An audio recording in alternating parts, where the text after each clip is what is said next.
ഗുരുവിൻ്റെ മൊഴിയിൽ നിന്നൊഴുകും തിരുവചനം ഒരു മനമായി കേൾക്കാം, ഒരുമയോടെ പാടാം, അനുഗ്രഹമായി തീർക്കാം ഈ സുദിനം നമ്മിൽ വചനത്തിൻ കൃപയോടെ മുന്നേറിയിടാം.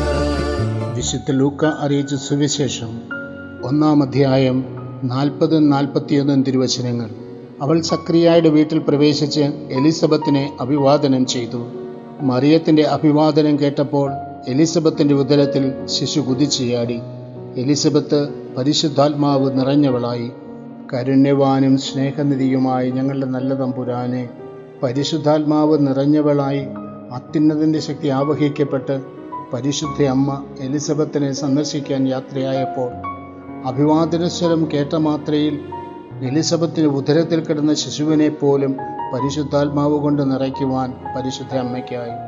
നാഥ, ഈ തിരുവചനത്തിൻ്റെ അനന്തശക്തിയാൽ ഞങ്ങൾ കണ്ടുമുട്ടുന്ന എല്ലാ മക്കളോടും പരിശുദ്ധാത്മാവിൻ്റെ കൃപയാൽ സംസാരിക്കുവാൻ, പരിശുദ്ധാത്മാവിൻ്റെ ശക്തിയാൽ അവരോട് ബന്ധപ്പെടുവാൻ വേണ്ട കൃപാവരം ഞങ്ങൾക്ക് ഓരോരുത്തർക്കും നൽകി അനുഗ്രഹിക്കണമേ.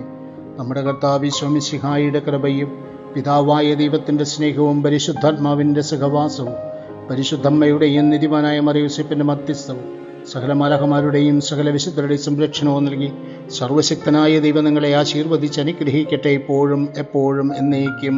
ആമേൻ. ഹല്ലേലൂയ, ഹല്ലേലൂയ, ഹല്ലേലൂയ, ഹല്ലേലൂയ, ഹല്ലേലൂയ.